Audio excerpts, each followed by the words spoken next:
Coverage you can count on continues tonight with one of the authors whose book was removed from Columbia County Schools' supplemental reading list.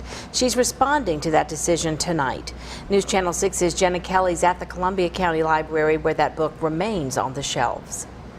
Nick Stone is an author from Georgia. Her book, Dear Martin, is about an African-American male who has a run-in with the cops. She says although the main character might not be what people are used to, it's necessary for today's society. Dear Martin has caused an uproar in the Columbia County school systems, being removed from curriculum.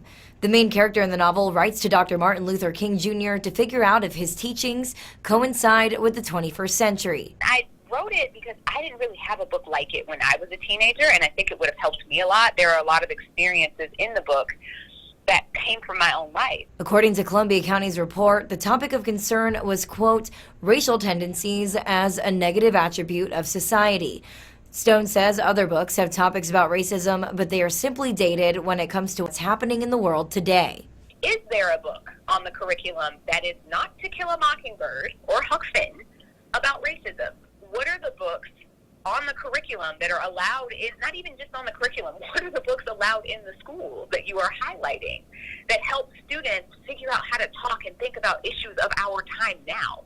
We asked Columbia County Schools for the minutes on the novel committee meeting that discussed these books, and they were not available. Because I think about even books like, I guarantee you nobody pulled Catcher in the Rye from their library. That book has more instances of the F-bomb than like any book in history.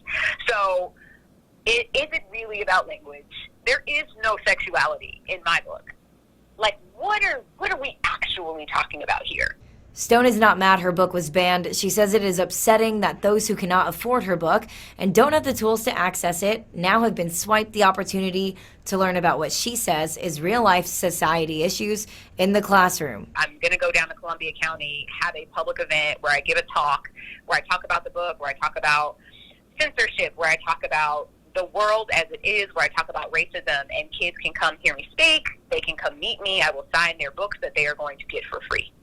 According to a Richmond County school newsletter, they say that Dear Martin is in the 2019-2020 Helen Ruffin Reading Bowl book list.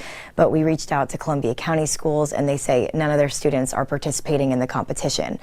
In Columbia County, Jenna Kelly, WJBF News Channel 6.